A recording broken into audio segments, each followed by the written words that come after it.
wauli ia mai se ia ole tātou atunu ia i Samonei ia mai la tau ia olo o mawhai ia o na mau mai le tātou tautua mo atunu e mamau toi whaamalo ia ma toi whaatalofa ia te o toi le toi taliu mai o le tātou polo kalame ia le tautua le nei a laulo pe i nei whale lau niu ia pe o na tu sa o tuai le tātou tautua ia se itasi taimi masani ia mai se ia o tātanuanga ia awa lava ia le tautua ina le tātou atunu o le vai aso i le amtanga le vai aso nei ia le asa mawhai ia o na ripotia mai ia nisi o whana wa onga ia o wa mawhai o na wha o lima ia nisi fo o tamaita ia onga ia istasi fo o tamaita ia onga mai lea onga na sanele ia ai o le ua maweli poti le ua mawhai ia o na wha amalolo mai ila tau nei to o lima ia mai ia la tau wa onga ia o na o lea fo imata upu ia o lo wha atino i tonu a onga pe sasine o vaenga ia o lea lava ia o lo o lango ia mafsosoani lava ia le tele wha la patitonga i tonu Samoa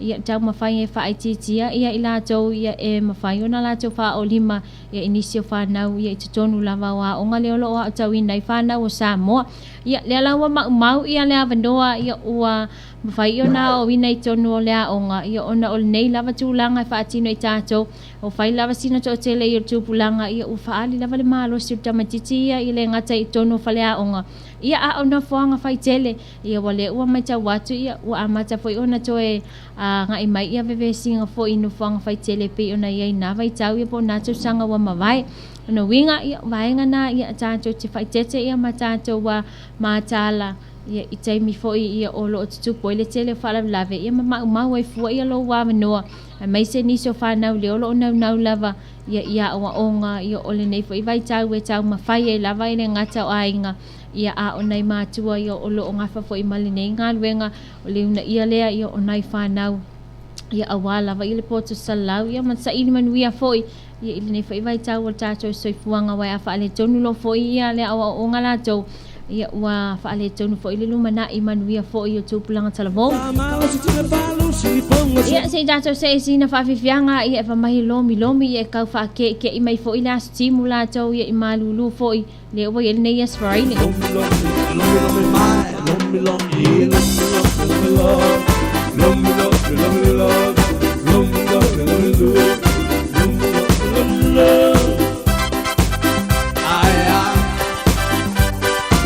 Ere mai lau kam El Camalo Special Unit mal meleke Lumi fofo Awa mai sole luka vai umalo umalo tua Ai wanga pa uma sole luka tua Chema o imanga i lau Awa fofo fia olio Ei tio pa i ole tau lasia Lumi ai ua leilo isole Love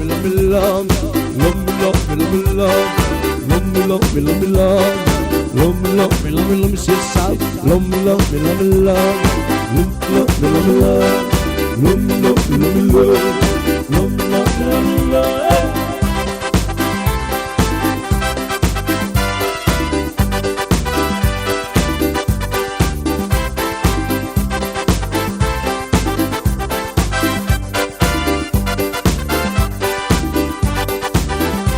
Love me, Camilo, you feliz, love me, Camilo. Ay, pobre, pan, cali, king. Okay, I pula was a way to see it. Sala, lemon, you let them sal. I want to pay loud. Ain't you for your summer and up? Love me to see what let go.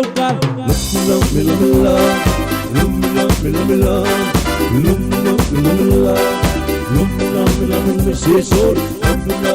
Love.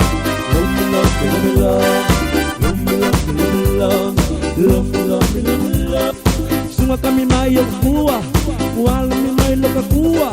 Labi mai lo ulo malimanga ike ua solo kaika. Ba solo mai lo mi o vai o ko pa se kalo fa. Ko kau ki ako ni masia o mai lo mi bei o se fo mai. Siva mai. Tama ia riding now. Que la conosio e a me fa sì per un mucchia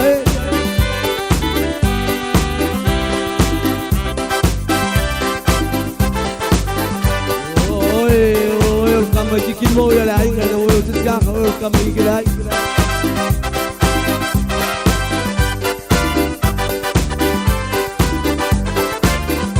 Lumi tuli, lumi tuli. The pepe said lumi so tuli. You paki se vai, ke I wai now. Pape oi ai ma mau. Oka se masau ole kui e masau.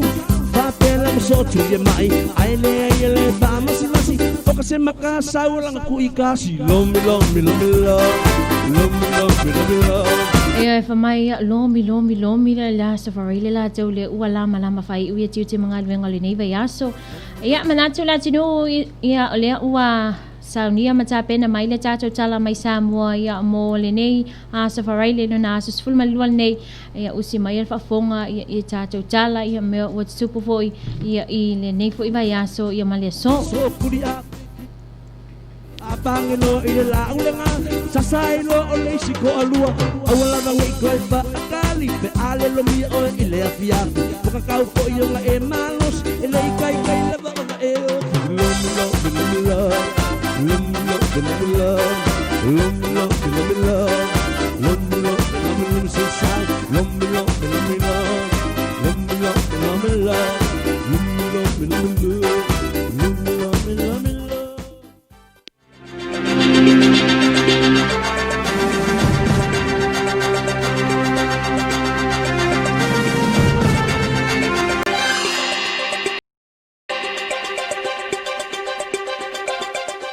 Fa'atalofatu se mai lau fa'afonga I tala mai Samoa o mawhaion awina atu o na langa le mai le Loabay shop and mobile transfer mo le lafo ina mai o top up ma se leni e mo mai lunga la au nanga le telefone o Vodafone Samoa ma le titi sao Samoa nei. Ele ngata lea le Easy Bank Service el faltupe National Bank of Samoa e mal au nanga mo e malanga mai Samoa nei le tau mea sina Island Resorts. Tomoa I tātou tala lo o manino lava I tutono al whaamaumau ngal palemene I tau sanga tasiva valwono. Le pasi aloa ia I leo le tula fono mo o loa mga luenga whaatino le VAGST a o tula I mai fo ili whainga malo so o whaatasi au avea I lea fionga iawa ai koloni mpale mia o Samoa ai sui pale mia I le sa avea mauma malo le malo lea fionga ia tupua tamasese efi. Na mato te ena lava lea fionga ia tupua le sau noanga lea li pale mia lea tunuu lea fionga ia tula epa sa ilele maliele ngau ia whaapea o lana whainga malo lea e ona le tula fono lea o la fonga. E ta ia le whaavaivai ai fo ili tali mai lea fionga le ta itai o la tunuu tula epa. E toi tali mai ai le whailua lea o le mea moni. Ena ua ia whafonga whaamaumaunga le palemene o lo o whailua ai se pepa o tustusia o le tausanga tasiva valuono a so lua sifulu au kuso lea sa pasi ai le nei tula fono. A o tula I mai fo ile fionga ia whaso o tauloa. Sam sa ili ma minista o tupe ile taimi. Ele sau noanga manino la fionga ta itai o la tunu utula epa. O le antau au ina umatu whaamaumaunga. Ma pepa ua mai asainia ina, ma pāsia me tausanga o mawai, inisi fo i o whainga malo. Lea olo i aima le ato le tula fono le Goods and Services Tax, o le VAGST lea, o le isi ata o le Value Added Good and Service, lea e anga I whale ainga whale tani malo, atua I ma whale tifanga, e le taimi lea e peo na whaailoa I tutonu, o le pale mene ma le tausanga I tasi vavaluono. Po lea lavala le tu ainga te e whaailoa matu ina mai lungo a walafiso o tainga, e tu mau lava le mea moni o nolo o iaipe po whaamaumaunga. O le sawaino tina mtamata I tutono la tunu o se tasi lau vaenga ta ua lava, o lo mamafa lava whaasalanga tu la fono. Ele o se mta upu fau le mta upo le sawaina leo nai whanau tamatai, o nai tina fo I tutono a inga. E lua tu a inga sawaina, e peo na whailoa mai, o le sawaina lea e pei o le lafo leo o tala mamafa mtala whaamatau. Ele ngatai leo le sawaina lea I le whao lima. Whailosa mnato presteno to manga moi puponga tia le Samoa Victim Support le fionga ya Alina Jan. Ele o tu ititia lava polo kalame o lo ona I aile tulanga I le tau fia leo le sawa ino tinam tamaita I tutono le atunuu. Ma o lea lava e vaaya, o lea lava o lo whaatuptupla ia lava le tulanga. Ele mātawa tuaia tala fawala o mafule lava I ungali ila iti le tulanga. Whailoa le presteno le Samoa Victim Support. O le tele o nuu mafio angai tua sa alu iai le lato po klame, ma ua mai a fo ion whaatatitia whaasalanga mtu la fono, inisio a fio anga na talia lea savalinga I lea lava mta upu. Isu enga lava iai whaamaumaunga tutono le langi, tasi le mta upu a tele nu whalipuipuia I le tele o tama matamaloloa, e o fo il Pasifika, olo ai silia lava le mta upu le sawaino tamaitai matina o le sawaino tinam tamaitai le o se mta upu fou o se tasi le mta upu olo ai silia tu pao tamam tamaloloa i le whaamasinoga ma ua tele fo inisi o whalipui ai ono le solia o le atu la fono olo iai whaasalanga o mai a pasi eina le whaamasinoga pe a whai ai mōdia se tasi mōdianga o le sawaino tamaitai ma ele o alo fo i le tu la fono. O fiafianga ma manato le mamalo la tunu o afifio ma lala i le afio anga i tia vea. Ono se malaiva alele lea ua pasi el malo o le afatuina i lea vaengo la tunu.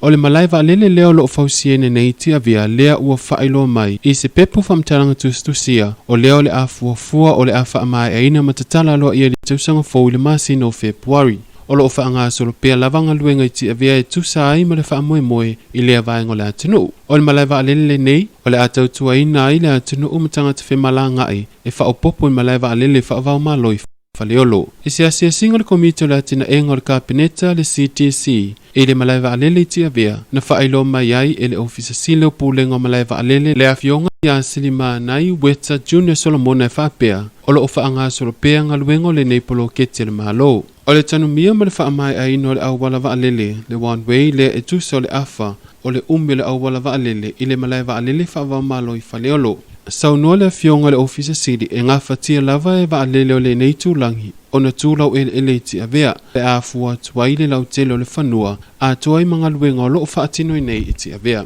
O lo o fausia fo i le ofisa o tinei mū, a wale tau tuai no malaiva alele e tali tuai ngā luenga tutupu whafua sei. O tau sanga lo afisfuru walu le masino Novema le sa amatalia i le nei ngā luenga, ma o lo o whaanga solo pe i le taimi nei, le fausia leo le malaiva alele i le avaengo le atinu. I la lo ta iala o atina enga o Samoa, lua afisfuru wono, lua afisfuru fitu, ile lua afisfuru iwa, a toa i fo i male lua afi lua se fulu, i tu utu unga mo o mia e wha. Mo le siti ai o le atina enga o au nanga, tau tangata ta whao mai mua mai fafo, a toa i lea ma wha mau maunga, a toa i lea ma le wha mua mua le wha ta waina, lea o le wha alau teleina o au nanga i whemalanga inga i le ea.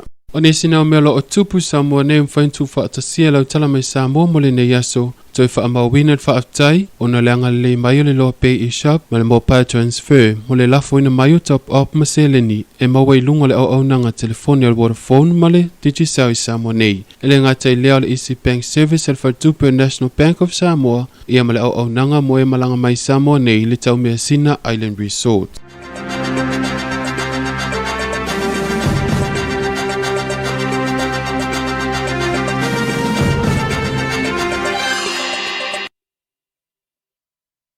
Ia ole tari umar tata pokalam na ma tata tala mai Samoa ia mole so ia tuna te mawani se fa poponga mai le aso ataiao ia male amatanga fo le nava ia so mua a tata le lo famlenga le tata tua tonu le fo wo mai fo taimi tawa lunga sa tua ma sa nanga ma tata tunu neva ia so mole so fa taimi fa malo e tata wo ma tata paanga ia ono le mafuta mai tata la lo pe ile fangaluina fo ia le fa tai ia le sunga makerita ia ma tautonga ia visesio tu ilva ola ia mole lang ino le ofuina ia ile neva ia so fa tai lang ia te oto ilva nga le Tenele Beauty of Island Design ia ai mai se fo ia tata paanga mai ia tinu e mamau ia o Samonei o fela se vai ngal kelo pele o lom fai na e mau mai tata tu ai tele o staitasi fa talo fa sunga ia maftanga finumia ia manuia ngal le aso sis le foi wasa uninga luenga ia mole po wala Loabay ia atau ina ia mania tele nei ia fiafi le ole a tata se ia le tata wa por kala me tau fiafi mala Loabay ia le foi ole a fai foi ona se mai foi ia le tuangani foi ia Julai ia awala va ia le fa o winner tata por kala me mole nei foi as for le fa tai lava le tinu mole nei va yaso ia mai se foi ia tatou ia i saunga le mu mal puipuinga tatou tau mamau mai foi ia mai le pese foi il fa mai tele la langi ia mai se fa tau taia ia awala puipuinga mai le soifua maloloina ia ai tatou toi filoa ia ila songa fua pe a tatou dia le lo fa malanga le ia ole tatou atua ia i fuafuanga ia matiute ia ole a tatou ia manu tele ia le alo atu sapati mai se ia o fainga malolonga ia mole fai ungal neva yaso. Thank you so much for tuning in to your Loabay TV radionews.com. Have a blessed Friday and blessed weekend. God bless you all. Tofa soifua.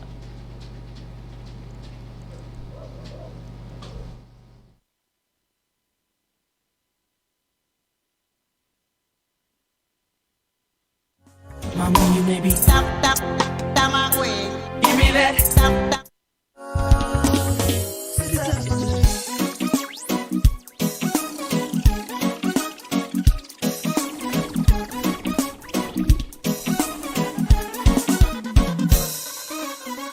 I remember the first time I bumped into you, it felt like yesterday.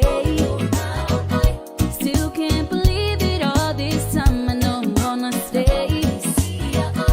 I know we had a real thing going.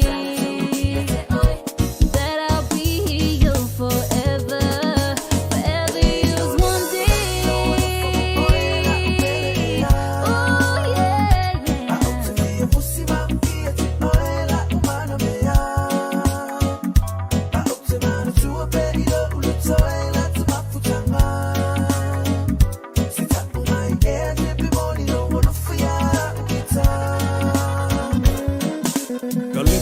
Fa itula le mafai ona o tuua moko fonga ya oi sunga olele mama nongi pe o se pua se kia o fika teine aua e te ita o te mita teine mai le pasifika te wila sina tina so e sau senyorita e fua lo faya oi